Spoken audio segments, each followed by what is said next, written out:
What's up, Science Squad, and welcome back. Last time we witnessed the birth of true existence with the child Nairos, and saw Goku ascend to the unprecedented level of absolute life instinct. But just as one crisis ended, a new universe-shattering threat emerged from the void. This is where the scale of Dragon Ball transcends everything we've ever known. So power up, hit that subscribe button, and let's get into it. The story kicks off with that colossal silhouette we saw before finally taking shape. It's a towering humanoid figure, but it's not made of flesh or kai. It's pure, glitching static, a being of white and black noise whose very presence warps and distorts every single universe simultaneously. This isn't just a threat to Universe 7. This is a threat to all of reality. The young Nairos, the child of true existence, trembles in absolute terror. He clings to Goku's arm, his voice a terrified whisper that cuts deeper than any scream. He's here for me, because I'm a mistake. In that single moment, Goku's purpose crystallizes. The protector within him roars to life. He steps in front of Nairos, his absolute life instinct flaring up like a protective sun. His voice is calm, but filled with unbreakable resolve. As long as I'm here, no one touches him. Then, the being speaks. Its voice isn't just heard, it's felt across infinite realities. A cold, emotionless, and utterly final transmission that identifies itself. I am Erethos, the Eternal Corrector. We learn that Erethos is a cosmic force far older than even Zero Prime, a fundamental mechanism responsible for maintaining the balance of higher existence itself.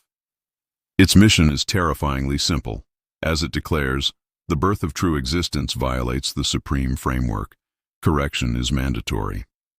This isn't about good or evil. It's about cosmic law. For Erethos, Nairos isn't a child. He's an anomaly, a glitch in the grand design that must be deleted. The sheer pressure of this being's existence is overwhelming. Across the cosmos, Vegeta, the emperor of the infinite Saiyan Empire, feels it and can barely even breathe. He grits his teeth, whispering to himself in disbelief, Kakarot, that thing's power, it's beyond everything. But Goku, ever the optimist, tries to reason with the cosmic entity. Nairos isn't a threat, he yells into the void. He's life, pure life. Erethos' reply is chillingly logical. Life beyond design is instability. And as if to prove its point, the pressure becomes too much for Nairos.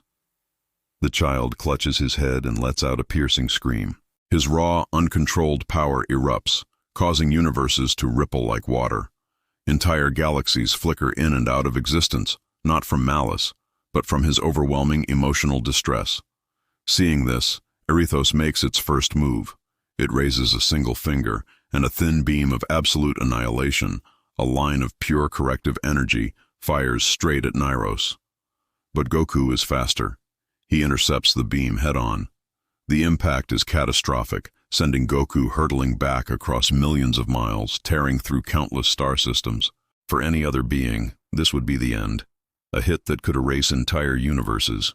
But Goku, he just stands up, wipes a trickle of blood from his lip, and a familiar defiant grin spreads across his face. That all you got? Erethos seems to pause, analyzing this impossible mortal. Life instinct, but incomplete, the corrector states. You discarded infinity. You are imperfect. This is a fascinating insight. Erethos sees Goku's choice to remain grounded in his mortal emotions and limitations, not as a strength, but as a fundamental flaw. But Goku's grin only widens. I don't need to be perfect, he declares, his gaze locked on the child he's protecting. I just need to protect him. This defiance seems to trigger a new phase. Erethos unleashes its corrective field. A massive dome of pure anti-life expands outward, a wave that doesn't just destroy matter, but erases the very concepts of emotion, memory, and meaning itself. Planets it touches become colorless, silent husks, drained of all purpose and existence. It's a conceptual weapon of unimaginable horror. But as this wave of nothingness expands, Nairos cries out again, a scream of fear and desperation. This time, however, something incredible happens. His cry releases a wave of pure creative energy that instinctively counters Erethos's field, stabilizing the collapsing zones and restoring the meaning that was being erased. In that instant, Goku understands the truth. Nairos isn't dangerous because he's inherently destructive.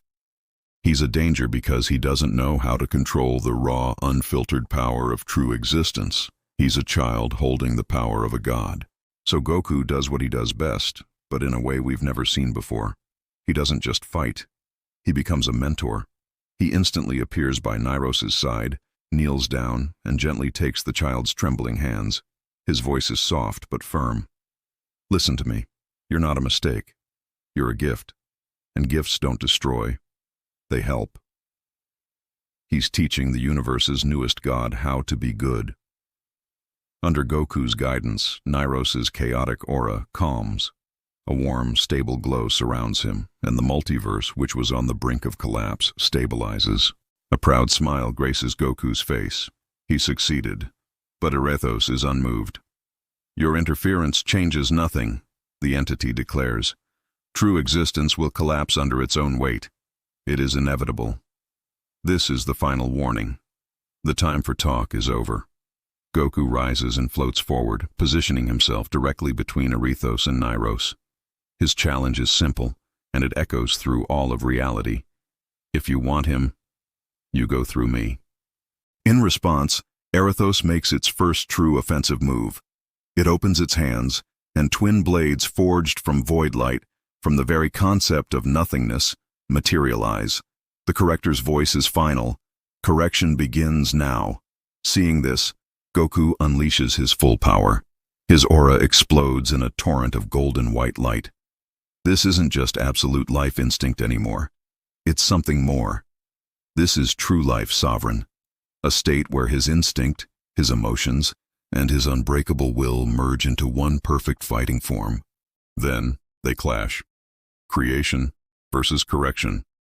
Goku versus Erethos. The shockwave from their first impact is reality-bending. Entire universes are split apart, merged together, and shifted in an instant. The battlefield is no longer a place.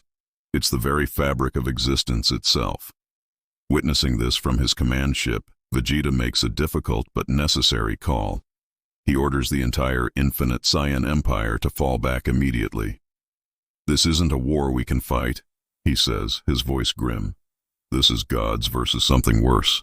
The battle is on a level that even an empire spanning infinite timelines cannot comprehend. Back at the heart of the storm, Nairos watches in fear. Tears stream down his face as he sees Goku, his protector, being pushed back and nearly overwhelmed by Erethos's relentless assault. As he watches, the child's hands begin to glow. The instinct to help, the lesson Goku just taught him, is beginning to awaken. And just when you think the stakes can't get any higher, the episode drops its final bombshell. Erethos suddenly stops fighting. It looks at Goku, its form completely undamaged, and delivers the most terrifying line in the entire series. You have seen only 1% of my function. The being then begins to expand, its static form growing larger and larger, until it towers over entire galaxies. It was only using a fraction of its true power. Goku simply narrows his eyes, his fists tightening as he stares up at the impossibly vast entity. He's not afraid. He's ready.